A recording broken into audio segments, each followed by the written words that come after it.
All right, lads and lasses, and g'day, mates. Welcome to another episode of the Toon podcast, the Southern Hemisphere's #1 podcast for all things Newcastle United. We're going to be doing a review of the game that finished in the wee small hours of this morning for us here on the east coast of Australia. It was Newcastle against Crystal Palace, of course. It finished 4-0 to the good guys, to the mighty Mags.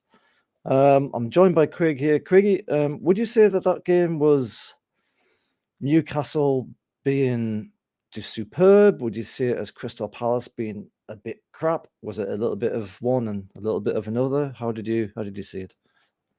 I'd say 90% us being top of our game, 10% them being crap.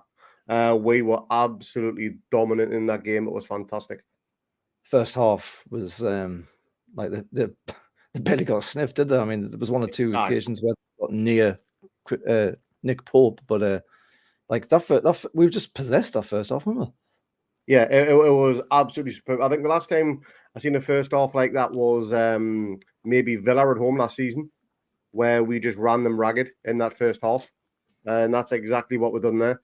And it just testament Eddie and the lads, because obviously 3 games last season, there wasn't a goal scored in normal time in all 3 fixtures. So they've obviously worked on stuff that they needed to. They've put the hard work into practice, and it's massively paid off for them. It certainly has. It was interesting, actually, because you pointed out, didn't you, that we kicked off going down the hill. Now, normally, when you toss the coin, you're hoping to win, and then you play up towards the leasers, because in the second half, you want to be able to just tank, use your reserves to attack the team and see if you can get a victory. But Eddie Howe chose to kick off heading towards the leasers. We had a little bit of speculation on the chat. What do you think the thinking was behind that? Do you think that was blitzkrieg and then relax? Could be. I don't know. It's not very often we attack the Gallagher in the first half. Can't remember the last time we did, but there's obviously some reason behind it. Whether it is again running down the hill, get that little bit of freshness in the legs in the first half, which helps the passage of the play. Maybe makes the ball move a little bit faster. Who knows? But it obviously worked, so I'm not going to complain. Yeah, it's just a little detail that you notice and think, wait a minute, what was the thinking there? Because 9 times out of 10, 9.9 times out of 10, you play up towards the leaders if you win the toss. Let's have a look at the teams. Start with Newcastle. Nick Pope, Trippier, Lascelles, Shaw and Byrne, Bruno G, Longy, and the return of Joe Linton in the middle. And then it was Murphy with his first start of the season, I believe. That's correct. Golden. Okay. And then Wilson up front. The subs were Dubravka, the lesser spotted Dubravka, Paul Dummett, Tonali, Target, Isaac, Hall, Tino, Miggy, and Ando. I think you mentioned there was like 4 left backs or something on there, didn't you? When you saw that team sheet come out. What did you in the entire squad? Sorry, yes. What did you make of that lineup? Starting 11, really good. Bench a little bit weak, but we do have injuries in the squad, so I can't really have any complaints on that. But otherwise, starting 11 is as good as we can probably put out right now. Obviously, there was a lot of drama. Has been a lot of drama, and still is a lot of drama around Tonali and his betting scandal that's coming out of Italy. Do you think it was the right decision to start Joe Linton, bearing in mind, that he was just coming back from injury over Tonali, who maybe his head wasn't quite in the right place? Do you think that was the right decision? Well, I originally went with Tonali at the start, just purely because Joe Linton might not have been the freshest player or had the right amount of miles in the tank effectively to go for as long as you did. But I think it was a right call by Eddie. I'm not going to make a judgment on anything that he does. He does the right thing by the team. But yeah, I had Tonali in from the start because, to be honest, we don't know when we're going to see him again. So we want to get as many minutes out of him as possible. And yeah, it was a tough call to make by Eddie, I'd imagine. But I think you're right about his head not being in the right place. He's probably up the cloud somewhere, thinking about other things for obvious reasons. But I had him in from the start. Oh, you've gone. All right, hold on. Lee has randomly disappeared. Oh, he's back. Hello. Snip. I'll snip that. Yeah, what was I going to say? So Joe Linton, I actually thought in this game he wasn't great in this game. I don't think he seemed to have a lot of poor passes. He didn't impose himself. I don't feel like he imposed himself in the game like you'd normally get from Joe Linton. I think when we talking about Tonali, I was like, well, look, his head might be in a funny place. Do you really want to risk him? Maybe he does something daft. Maybe he's just completely ineffective. And then, as you just mentioned, when it got closer to the game, I thought, well, you know what? Who knows when we'll see him next? This could be the last time we see him for 18 months or something. You might as well, even if he gets a red card, who cares? You're not going to see him for bloody donkey's years. But there again, he might play on Wednesday for all we know against Borussia Dortmund. The Italian side of this whole investigation seems to be going at a fairly slowish pace when you compare it to the other guy who kind of got his ban what seemed to be like really quickly. I mean, obviously we're not privy to the timelines here, but it felt like one guy got it really quick. This Tonali thing seems to be dragging on a little bit, and that could only be bad for Tonali in the long run. But bloody hell, he got a rousing reception, didn't he? When he did. Came on. It was brilliant to see that. It shows how united as a club and fan base we are now compared to what we have been, And I expect him to get a good rousing reception, that type of thing, whether he's walking on the touchline or whether he was going to come on. But literally every single corner of the stand was singing his name. And you can't help but maybe feel a little bit emotional for him. And we'll get it on the end of the game. He's done his little lap of honour and he was leading the procession and everything else. And it must make him feel welcome, feel loved by the fans, everything like that, So whatever does happen or whatever long the ban is or anything like that, he knows he's going to come back and the fans, they will forgive him. It's not like he's went out and murdered anybody or anything. Yes, he's done something really stupid and it's going to hamper his career and it's going to taint his image for the rest of his professional career. But at the end of the day, we're all human and we're all make mistakes. And he's going to pay massively for his, unfortunately. Yeah, he's a young lad in 4 years' time, 5 years' time, but probably won't be thought of too much. I think I don't want to get into the politics of it, but because we're talking about the game here, but you ram down gambling ads down the throats of all the fans. The players can't miss them either. And then as soon as someone has an indiscretion, you chuck the book at them as if they're, as you say, as if they've bloody murdered someone. Like, maybe we shouldn't have all these gambling ads all over the bloody place, all over this shit, all over the shirts, for example. You shouldn't have them anywhere. They should be out of the game completely. Hopefully they'll see the light a little bit and maybe go easy on Tonali, but there again, who knows? Anyway, moving on. It was good to see Gordon back from his one-match ban. I thought he was excellent in this game. Again, I'm a bit of a cheerleader for Gordon this season, but I thought he was brilliant. We'll get on to his miss and then goal in a little bit. Just also on that subs bench, you said it was a little bit weak, but then at one point during that game in the second half, there was Tonali, Isak, Tino, and Miggy all coming on at the same time, which is a rare thing for Eddie Howe to do. He said himself. How much did you think that was worth coming on? Well, I said at the time 150 million, but it's got to be more than that. I mean, Isak was 63 on his own. Tonali was rumoured to be 55. So there's 110, 115 there. Hoy Miggy and Livramento, there's another 60, 70 million between the two of those, again, if the fees are reported correctly. So it's a substantial amount of money. On paper, that bench didn't look that strong. But when you seen them all on the touchline ready to go, it looked ridiculously strong change to be bringing on. And it was fantastic. We're like, Jesus Christ, here comes the cavalry. And they didn't have much of an impact when they came on because they didn't need to make much of an impact because we're already falling off. But what a opportunity you have as a club moving forward, isn't it? Have a bench as good as that. Yeah, absolutely. I mean, Eddie Howe said afterwards that he used this as an opportunity to rest some of the international players who have been on international duty. And it's nice to be able to do that. It's nice to have that additional depth that we've kind of invested in and brought into the club over the summer. And yeah, they didn't have the impact. But anyway, look, we didn't have to. We already won the game. Let's have a look at Palace. It was Johnson in goal, who I thought was a little bit suspect. Ward as captain, then Anderson, who has been perennially linked to Newcastle, the defender, the goal-scoring defender. Actually, he's scored a few goals lately. Gui, Mitchell, Decore, Lerma, Hughes, Milky. I like to call him Milky. Mateta and Eduardo, or Edward, rather. I can't quite see what the subs are there, but what did you make of that Palace team? To be honest, it's quite average, isn't it? They had one or two key key players missing, with Eze being one of them. He's a player who I actually really rate highly. Scores some cracking goals and is a very excitable talent. But him missing from that squad, they on paper again look plain, look boring, look bang on average, and that's exactly what we made them. Yeah, the Palace forum again. I was on the opposition fan forum after the game, and just looking at the lead up to this, they were all quite happy with that midfield in particular. They thought that could be a fairly decent midfield. I mean, it didn't turn out that way in the first half. They were kind of nowhere to be seen, really.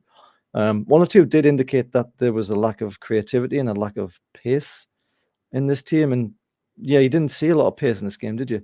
But Palace were coming into this on the back of 3 consecutive clean sheets in the league. So like they've been doing something all right in this in the league so far this season, and they were only 1 point behind us at the time. And they had the second best defensive record to this point in the league as well. So they've been doing all right this season, haven't they? I mean, you normally think of Palace as being a kind of mid-table sort of team, don't you? And I guess that's where they are right now as well. But they've still had a fairly decent start of the season, I would say.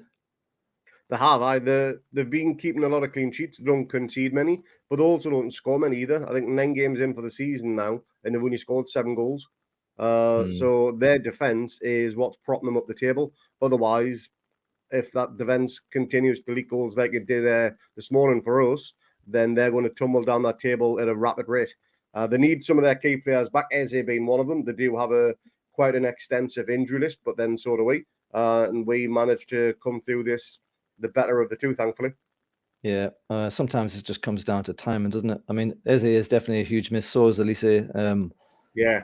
They did have 4 first teamers coming back from injury for this game. And then also the new signing, França, what's his name? Matthias França, on the subs bench, who actually finally got onto the pitch in the second half and didn't look too bad, actually. Didn't do anything amazing. Yeah. But anyway, look, let's just move on to the goals. I've got a slide here. First goal, it didn't take us long, did it? 4 minutes. And Murphy has the ball in the back of the net. The build-up, I think it was Bruno who spread it out to Trippier. And Trippier just had this fantastic cushioned side foot where he one touch knocks it into the path of Murphy. And then he does this, I'm going to say a cross, and I reckon everybody thinks this is a cross. But you actually, I don't know if you had your tongue in cheek when you did the little message in chat there. You did a little poll saying like, was this deliberate or was this meant to be a cross? I think most people probably think that this was meant to be a cross. Did you actually think that was an attempt on goal? I think this is a nomination for the Puskas Award, to be honest. It was a stunner of a goal. Whether he meant it or not, probably not. It was a cross. Wilson was probably there to tap it in if it was a bit more accurate. He was very close to it. But I just loved his celebration afterwards, running around with his arms stretched out as if he's just won a major trophy or anything. The lad's loving life on Tyneside at the minute, and who can blame him for his reaction? And he had a superb game, didn't he? Oh, I was going to say, I mean, you can just see from that screen there, he was obviously trying to hook it into the path of... Yeah. I'm not even sure how it managed to get into the goal, to be honest with you, because like on this previous slide here, you can see that he's going to wrap his foot around it. His right foot's going to wrap around the ball. And then it somehow goes in the wrong direction. I don't know if he slices it or there's a gust of wind or something. I don't know, but it kind of goes flying over the keeper. Again, I think he was a little bit suspect. And it goes into the far corner. Yeah, I mean, obviously Wilson was there to follow up if it bounced off the post or something like that. But he loves the game. He loves playing for his team. And Newcastle is very much his team. And you can see the progress in what Murphy does. And this was his first, as I say, I think his first start of the season. And he took it with both hands, didn't he? Like this was from the off where he's running into positions. He was kind of doing that run that Willock sort of trademarked a little bit, and maybe Longy's been doing it a little bit as well. That kind of just inside right position where you can receive it from trips. In fact, Miggy does it as well. It's just that little corridor between the fullback and one of the defenders, where you can get a little bit of joy. And he was in there in the space of 4 minutes. Had to wait for VAR to review it. Any chance that you thought that was offside. It looked initially that it might have been, but then when you saw the overhead, you were like, for me, I thought, well, that's clearly just his shoulder, like, you know. At first, I thought he was offside. I did mention that in the private chat.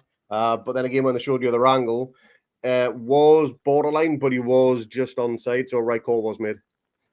Yeah, and he celebrated like a lunatic on the second time around as well, didn't he? He kind of. He did. But as you say though, Why not? this was probably his. I mean, my memory's terrible, but this has got to be up there with one of his best performances for Newcastle in the league. Anyway, since he's been here, he was brilliant from start to finish. Oh, from first whistle till when he went off. Actually, I think he completed the 90 minutes. He did actually. Yeah, so from first to last whistle, he was probably the best player on that pitch of the all 22 players that were on there. He was absolutely superb, and you're absolutely right. It was easily his best 90 minutes of black and white shirt. Can't remember a performance or a shift he's put in like that. And considering he hasn't had that much game time either, he started against AC Milan in the Champions League. But I think that was his only other start this season. This was his first start in the Premiership. So he hasn't had much game time, but the lad's full of confidence. And normally confidence comes from playing regularly, and he hasn't really had that. So kudos to him, for putting the shirt on, putting in a graft, putting in a shift like he did, and superb goal, cracking assist, which we'll get to. And he ran the show. Superb player. He did absolutely. Goal and 2 assists actually, and he could have scored another goal and he could have set up another assist as well. He was just absolutely on fire. I'll get to that video when we get to the end of this, where he does the little finger 1, 2, 3, 4. Sorry, let's just play it now. Where is it? Why not? As you say, he's just absolutely loving his time in the black and white, and he's making the most of it. So kudos to Murph there. He's doing an absolutely sensational job. Shortly after this was probably the only time that Palace had anything in the first half, where they went up the other side of the pitch, almost straight from this goal, actually, from the restart. And I think, was it Shaw who came up with a sliding tackle and from Milky, and it sort of bobbled towards somebody else and he nutted it over the bar. And that was that was 5 minutes or something. And that was basically all they had in this first half. Newcastle were just completely, unbelievably dominating the ball. But yet, we didn't get another goal until right at the end. And I think this last few minutes, just before half-time, is what really killed the game for Palace, And Roy Hodgson said afterwards, he was hoping they could get in at half-time 1-0 and they'd have a plan. They were obviously watching this game develop the whole 45 minutes. They probably had a speech all laid up. But that just went out the window because... I'll get to Gordon's goal in a minute. I almost forgot. How the hell did Gordon miss from this position in front of a gaping goal? He actually managed to hit it onto the crossbar somehow. I mean, you can sort of see that he's trying to get his feet in position. He was a little bit kind of unset for it, but come on, he's a professional footballer. He should be nailing that, shouldn't he? I think the ball may have came to him a little bit too quick and he was surprised. And I do think Joe Linton was in a better position to finish it, who was just behind him. So he had maybe a little bit more time with the ball if it had felt a joy. But yeah, he should be putting that in the back of that with his eye shut, shouldn't he? Mate, if that had went to Joe Linton, he would have defended it himself. You know how he is. He actually did that one. I think he did that in this game, didn't he? He went to do a shot or something and defended his own shot. He was having one of those kind of classic Joe Linton games, unfortunately. He's obviously back from injury. He needs to get up to speed. But yeah, Gordon managed to fluff that one. No, it was Wilson next one, wasn't it? I think it was Wilson, actually. He was hovering somewhere around this. Either Wilson or Joey, not too sure. One of the two. Well, look, the second time it came around, he didn't miss from arguably a more difficult position as well. But this time, let me just get the last slide up. You can see, I think he's trying to do something with his right foot, whereas on this one, I think he scores with his left foot. The actual one that he scores on 44 minutes. The ball comes right across to him. It's a beautiful early cross from Murphy. I think, if I remember this right, he was legging it towards the goal down the channel on the right-hand side. He's got Trippier doing an overlap, which Trippier always does, to try and drag out some defenders, but also to get in the position to cross. And again, 9.9 times out of 10, you expect that ball to go to Trippier to whip it into the box, but he did that thing that when he first did it, when he just crosses it to the back post, you think, oh man, why have you not given it to Trippier? Like Trippier he's our set piece specialist. He's got a brilliant foot on him. He's having a great game today as well, by the way. why didn't he pass it to Trippier? But then the ball just goes right over the top of the defense. There's Golden to it just taps it in with his foot, doesn't he? Just kind of left foot taps it to the back of the net. 2-0 to Newcastle, just on the stroke of half time. Again, Murphy and Gordon, who's been brilliant so far in this game. What did you make of that goal, Craigie?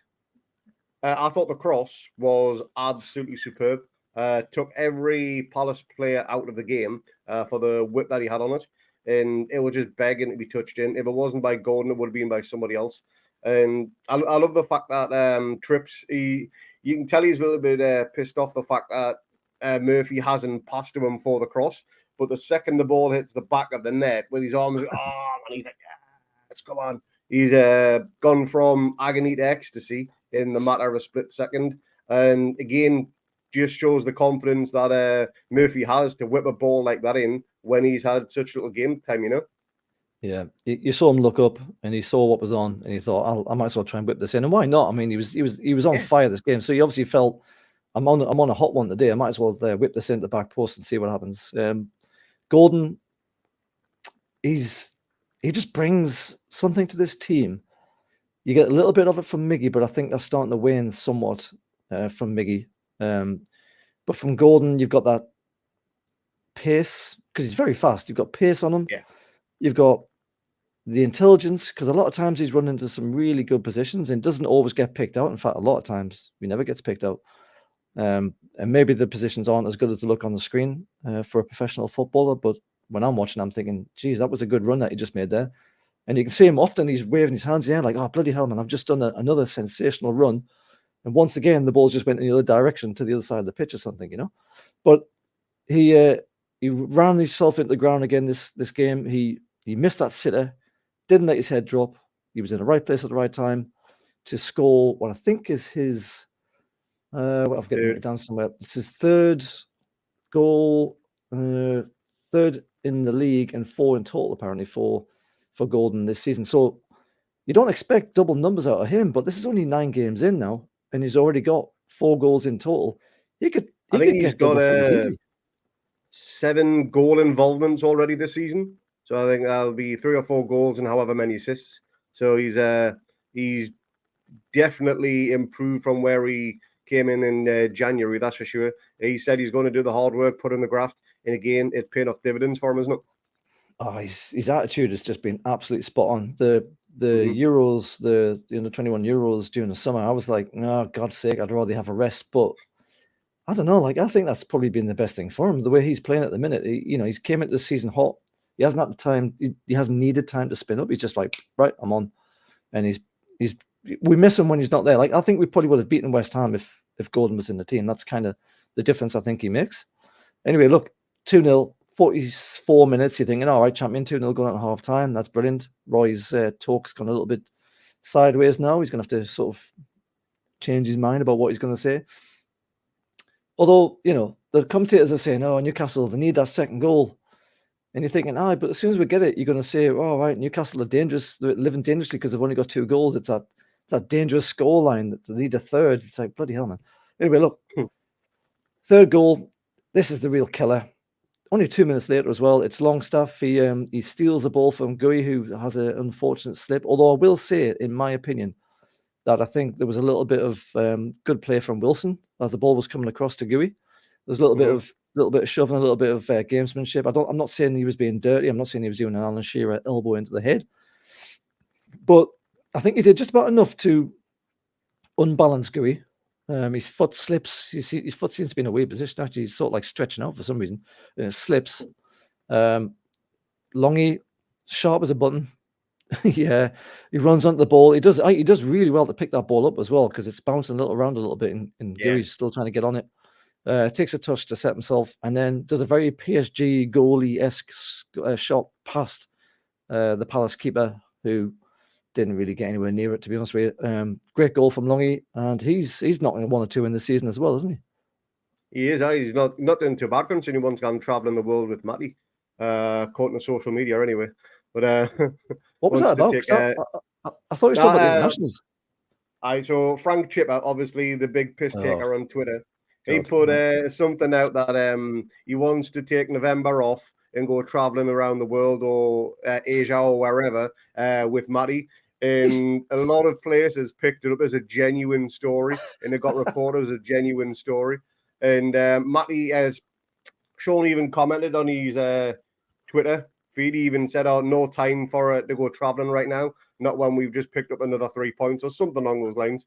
But I was a cracking finish, and again, credit to Longstaff, because I do think last season that's an opportunity he's going to spur. I reckon he's going to put it wide, or he's going to put it right into the keeper, where the keeper is going to make a save or anything like that. But his finishing and his technique on the ball now has improved significantly over the last 12 months. Yeah, I wonder if that's a case of confidence, game time, trust in the manager. You know, a team of players who seem to care about each other, seem to really want to do well for the club. In stark contrast to some of the mercenaries that we've had, not even that long ago, 2 or 3 years ago, you had some right whoppers. But that's funny from Frank Chipper. Bloody hell, he catches people out all the time, doesn't he? He's something of a legend. Like, he's hilarious. Anyway, look, half time, 3-0. At the end of the game, when he was doing his post-match presser, Roy was saying, I'll quote this, "To be fair, I suppose the 2 goals that came in the 45th and 47th minute," I said 44 and 46, oops, didn't help us, because coming out for the second half at 0-3 or 3-0 against such a good team was always going to make life unbelievably uncomfortable. Had it been 1-0, we could have maybe made a slightly better fist of the game, but I can't say that they didn't deserve to come in at 3-0, because Newcastle created a lot of chances and played very well. So pretty balanced from Roy. He's obviously been through pretty much everything in football. He's seen it all, being very honest, being very straight up. His team just were blown away in that first half. You couldn't really have anything negative to say about us. And yes, Palace weren't great, but we made them poor. And he's one of the very few managers. He's been around the block quite a while. I think he's the oldest manager on the league by some margin now. And he's at his second or third stint at Palace. So he knows exactly what he's talking about. And he will give credit where credit's due. He's not one of these players where he'll just say, "Oh, they got lucky." Well, the first goal, yes, there was a bit of luck with that. But if you don't buy a ticket, you're not going to win the lottery, you know. But it is just one of the things where everyone seems to like Roy. He's not one of these managers. He's not like Klopp, where everybody hates him unless you're a Liverpool supporter. You've got a lot of respect and a lot of time for Roy, as far as I'm concerned. He's a decent bloke. Yeah, he's been one of the decent English managers, hasn't he? Yeah, you just don't like Klopp, though. Let's be honest. You just don't like. Who does? Everyone in the red side of Liverpool, at least. He's a great manager. He just can sometimes have a bit of a sook, you know, and you're just like, oh, wind your neck in for just 5 minutes for once, would you please? Anyway, look, second half, Eddie Howe said afterwards that he was going to view that second half as just a management exercise, like just manage the game, make sure that we get to the end with a victory. He wanted to rest some players.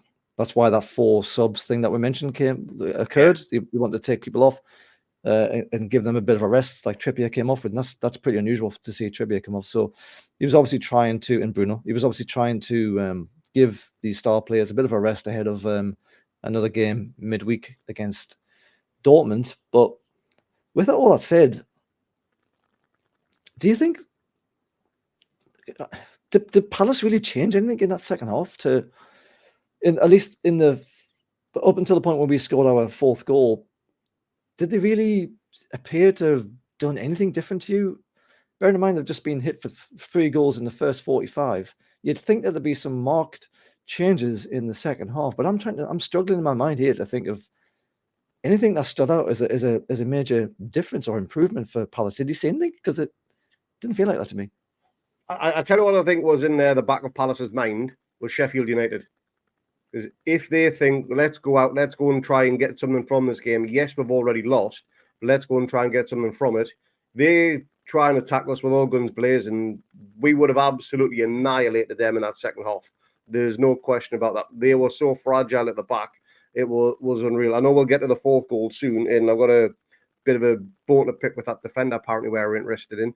But yeah, we would have absolutely tore them a new one. And I think that's a reason why they sat back, damage limitations, and yes, they came forward when they had opportunity, but they've done absolutely nothing with it. They had a very tame shot towards the end of the game, but that's all I can remember, to be honest. Well, look, let's not stand on ceremony here. I want to hear you whinge about Anderson. I assume it's Anderson you're talking about. Let's have a look at the fourth goal. It was from Wilson, and it actually, I think it came at a time when he was about to get subbed as well. So the subs happened shortly after this, and it was funny actually because as he goes off the pitch, he's having a bit of a banter with Isak, because obviously them two are sort of chasing each other for the top scorer at the club, and Isak's I think 2 clear of Wilson, or maybe 3. I'm not sure what it is. And obviously he was like, still got it as he's coming off, kind of thing. And obviously Isak didn't add anything to his tally, but this fourth goal was probably the best of the bunch, really, in many ways. It was actually after a little bit of pressure from Palace, where they had what I felt was probably like the first shot on target, but obviously it wasn't. It was a low driving shot to the bottom corner left, which Nick Pope was equal to, and then he throws it out to Trips. Instantly, Murphy starts legging it up Murphy is still switched on. He's still like, I'm gunning for this. So he starts legging it in front of Trips. Trips kicks the ball around him, basically from it goes round Murphy's right hand side and just perfectly goes into his running path. And then when you might expect Murphy to keep on running towards goal because there was a lot of space in front of him, he does a fantastic first time almost pass right into the path of Callum Wilson, and who takes just like one little touch to ready himself, and then basically sides passes the ball in the net. The keeper, again, nowhere really near it. He wasn't very good, this keeper, I don't think, but that was just breakneck counter-attacking in many ways, that goal, Craigie. Probably my favourite of the game. How did you see it? It was sweet, wasn't it? Well, to be honest, we nearly missed it because of the frigging TV cameras doing an action replay of something. That's true. That's true. Yeah. We literally, I think Wilson was just about in the box. The pass from Murphy had already been made, and they barely missed it. But now it was, watching back on the replay, the pick of the 4 goals. Breakneck speed, like you said, counter-attacking football at its absolute best. But Anderson, so he's a defender who we've been linked with in the summer transfer window. But after seeing that display there and the way he was just jogging back for that 4th goal, if he was anywhere near my team, I would be dropping him for a good number of games. Wilson's first touch wasn't great. He took the touch. A bit wide, wasn't it? Sorry? It was a little bit wide, wasn't he? It was, yeah. So he had to take a second touch to compose himself again. And he's still just jogging back as if to say, well, it's a foregone conclusion. I might as well just not bother. He just gave up the second that ball left Murphy's boot. And yes, it was pinpoint accuracy from Murphy, but he still should be trying to get back. He should even be running towards the goal line just in case the keeper gets something on it to take the pace off the ball, in which he can then clear. But he effectively just stopped running, and it was piss poor defending, albeit in favour for us. But I would not want a player like that anywhere near our squad. I think that's him in the picture here, isn't it? Number 60. I'm just trying to get my. It is, yeah. Yeah. So he's on almost on the penalty spot, I suppose, slightly left to it, probably. Callum Wilson is a few yards ahead of him. He's already taken his shot. In fact, the ball's already in motion on the way to the goal. You can, yeah. I mean, he and Ward as well. You can see there, number 2. They just didn't. Is it because they don't have pace? Is it just because we were so fast in that break? I mean, you got to imagine the ball gets thrown out Trips. It's a very quick pass to Murphy. It's an instant pass to Callum. It's only like four or five passes and the ball's in the back of the net. So and this is after Palace have been pushing. So they're set in the attacking phase, not in the defensive phase. So I don't know if it's maybe they were just a little bit too high up the pitch and didn't respond quick enough. I mean, do you honestly think that Anderson just couldn't be arsed though? Genuinely, yeah, because even when Wilson, he's not fully composed for the goal or anything, he's still just jogging backwards. There's no effort of a sprint or anything at all. He's just given up from, again, the second that ball from Murphy's been played. If you go back and watch the replay in real time, you look at it and go, you know what, that was actually piss poor. It really was. And I genuinely hope he's not a player that we continue to have any interest in moving forward, because that performance from him was not even bang average. It was piss poor. Well, look, I mean, one game where maybe he didn't run fast enough for 1 goal in 4 probably isn't the basis to write him off completely. I mean, he does get a few goals himself. Eddie Howe is an absolute genius. If he thinks he You can don't buy get something out of defenders to Anderson, score goals, do they? no, but it's nice when Yes, they chip in with them. it's great when they chip in with them, but you buy defenders to defend. And yes, we have a quality attack. Palace, they've actually got a solid defense. Their defense before this game had a better record than us. So it's not as if they're a bad defense themselves, but that performance there just shows when things have gone wrong. He just lets his head drop and he just give up. And that's the issue I've got with it. He should still have 100% determination to get back, even if the game's already gone. All right. Well, safe to say you are not a fan of Anderson's performance in that game. You're no doubt on the emails and on the direct messages to NUFC on Twitter, complaining and demanding that they don't sign him. I don't know. I'll reserve judgment because if he signs for us, I want him to do well. Wilson is now level. And this actually surprises me. Wilson is now level with the goal scoring record of Shola Amiobi, who I don't remember scoring. I know it was a while ago, but I think of number 23 and I think, oh, donkey. I think here comes a donkey. Shola Amiobi. 9 times out of 10, he's bloody useless. Unless it's against the Macrams and he scores like a hatful. But this Wilson has now scored the same amount of goals as Shola Amiobi, and he's only 3 now behind Peter Beardsley, my hero, and Alan Shearer is obviously something like 150 or something ahead of Pedro. Didn't you once upon a time suggest we get rid of Wilson? Maybe sign someone like Mopé? Didn't you? Nah, Do I remember that? You're imagining that, mate. Nah, you're living on some cuckoo land on that one. I've always said Wilson is the best striker we've had since probably Demba Ba, if not better than Demba Ba.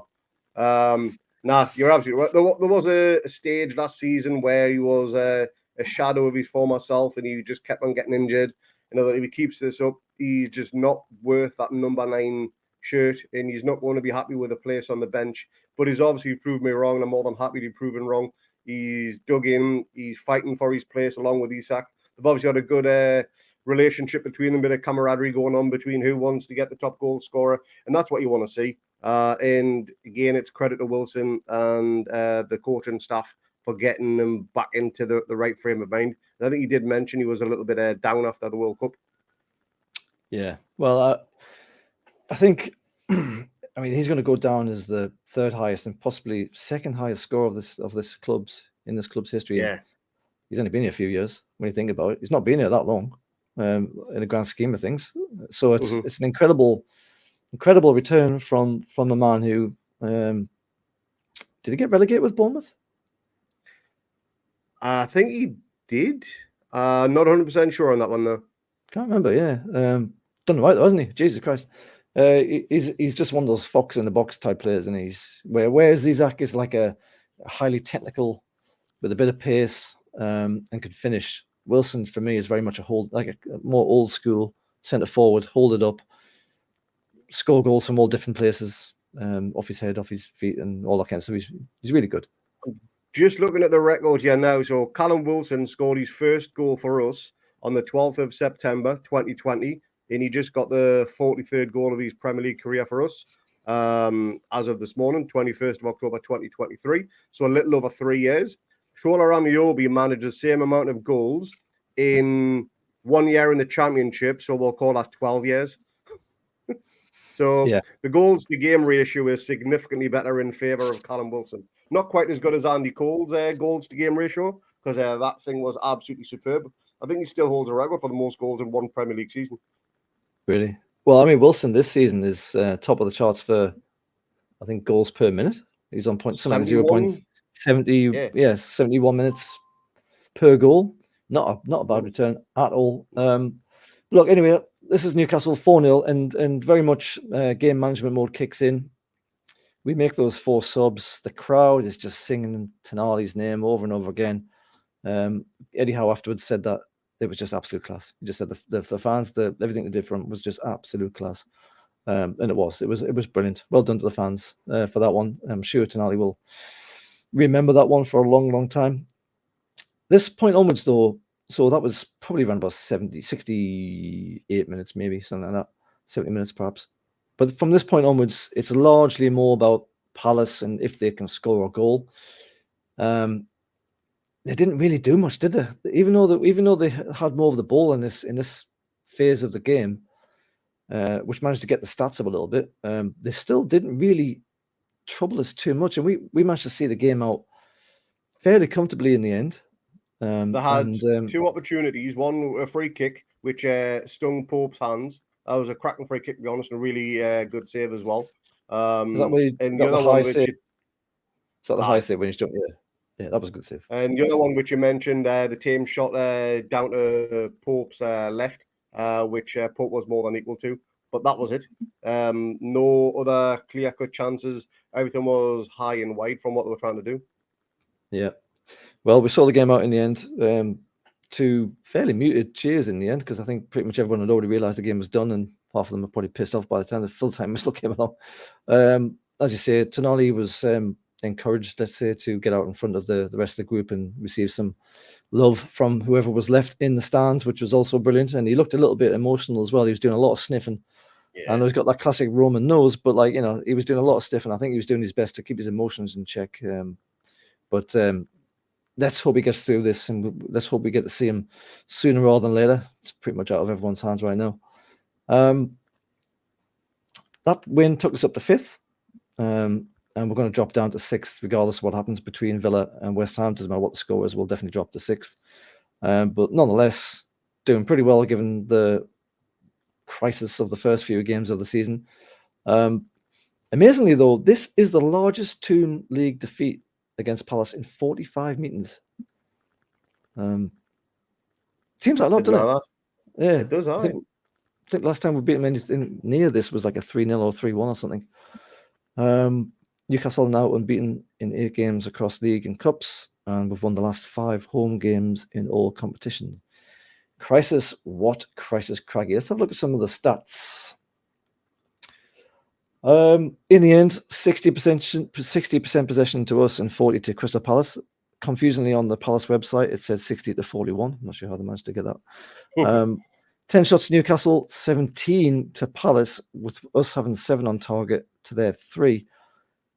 Did they really have 17 shots? Because I was amazed when that stat came up. Yeah, I have no idea where I got 17 from, unless they're counting every little thing that they've done, which was either deflected, blocked, or what, as an actual shot. I don't think they've got to travel a certain distance to count as a shot or whatever. Not a clue. But 17 does sound a bit excessive, doesn't it? Considering we only had 10. Yeah, and I mean, obviously our accuracy was a lot better though. Passes and completed passes roughly the same, not too much in it. Maybe it's passes. 8 corners to our 6, 12 fouls from them, 7 to us, 3 cuts to them, 2 to us.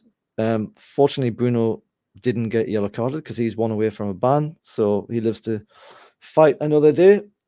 Just quickly have a look at the table. Man City regained the top. I think they drew with Arsenal, didn't they? 2-2 or something. Liverpool beat Everton to move up to 3rd. Temporarily, they were in 1st. Spurs knocked down into 4th until they play their 9th game. The mighty bloody Mags in 5th, 16 points, goal difference of 15, absolutely banging them in.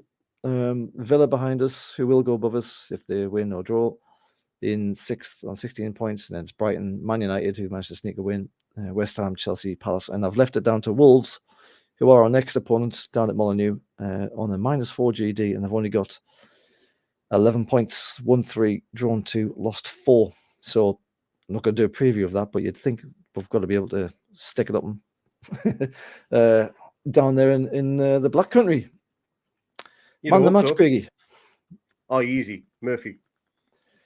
Do you want to do a Brownlow 3-2-1, or do you just want to give all 3 points to Smurf? I will do the 3-2-1. So number 1, we'll already said Murphy. Second, 3 goes to Murphy. 3 goes to Murphy. All right, 3 goes to Murphy then, yeah. So 2 I will give to Fabian Shaw, not necessarily for his defensive display, but for the way he was pinging those long-range balls left, right, and centre, breaking up their midfield, everything that they were absolutely superb. I don't think he missed a single one all game. And then the other one probably has to go to Gordon. Yes, he didn't complete the full 90 minutes. He scored a goal. Yes, he should have had a second with that one that cannoned off the bar. but the way he just runs, he's like an Energizer bunny on ecstasy, isn't he? He just doesn't give up. So yeah, I'm going to go Murphy, Shaw, then Gordon. I will go 3 for Murph because it was definitely one of the best games I've seen from him, and he did the full 90 and, score 1, set up 2. As I said, he could have scored another and set up another one. So it was just a fantastic all-round performance from him, and we got another meme out of him. So, come on. Trips on 2, I think. He had another very, very good game, but he was far more effective, I think, in his passing. Sometimes his passing is a little bit off, but I thought he was great today. And mostly for his first half performance, I'm going to actually give it to Bruno. I thought he looked really, really good in the first half. Obviously went off in the second half, but that could have easily been Gordon. I mean, especially since he scored a goal. To be honest, that should be Gordon. No, I'm going to leave it to Bruno. Solid. Right. That'll do for that one, Craigie. Let's have a look at the next game coming up for Newcastle. Just very quickly, it is, of course, the preview of the Newcastle against the Borussia Dortmund in the UEFA Champions League on Wednesday at St. James's Park under the lights again. Another massive, massive chapter in the history of Newcastle and European competition. I just want to start by looking at the group of death in quotes, because Dina Reed, I mean, there's only been 2 games, obviously, so didn't want to get carried away here, but Newcastle first played 2, 1-1, drawn 1, haven't lost any goal difference of 3. We're banging them in even in the Champions League on 4 points there. PSG, who we spanked in second with 3 points, -1 GD, largely thanks to us. AC Milan, who haven't won a game yet, but they've drawn 2 on 2 points in third. Bottom of the table, Borussia Dortmund, who have won 1 and lost 1. The one they lost was against PSG. -2 goal difference on a single point. Group of death. Oh, yeah, Craigie. Coasting this, aren't we? Absolutely coasting this. Looking at Dortmund, you'd think they would be one of the stronger teams on there, on paper at least, but they're not the same team they were. They've lost a lot of key players over the last 2 seasons or so. But this group, they haven't even scored a goal, I don't think, so far in the tournament yet. They lost 2-0 to PSG and played out a 0-0 draw against Milan. So they're not firing on all cylinders. They're doing all right in the league. They sat 4th. They're only 2 points off top. So they are doing okay there. But in the Champions League, they are stumbling a little bit. And to be honest, I can't see anything but a win for us. I wouldn't have predicted that 6 months ago that we would be in the group of death ahead of PSG in going against Dortmund and thinking we'd get 3 points. But there we are.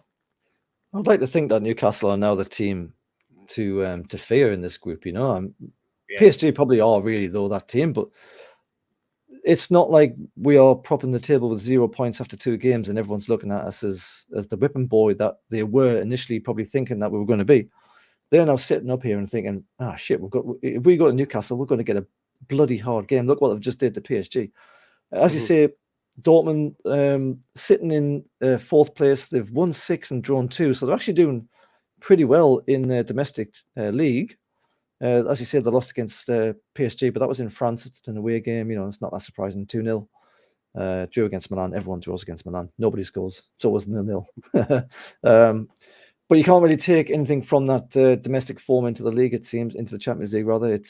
They look like they might struggle a little bit in this Champions League this season. Let's have a look at the team for Newcastle that you would like to see coming up against Dortmund on Wednesday. It's Nick Pope, Byrne, Shaw, Lascelles, and Trips, Joe Linton, Longstaff, and Bruno in the middle. Then it's Gordon and Miggy on the wings with Isaac up front.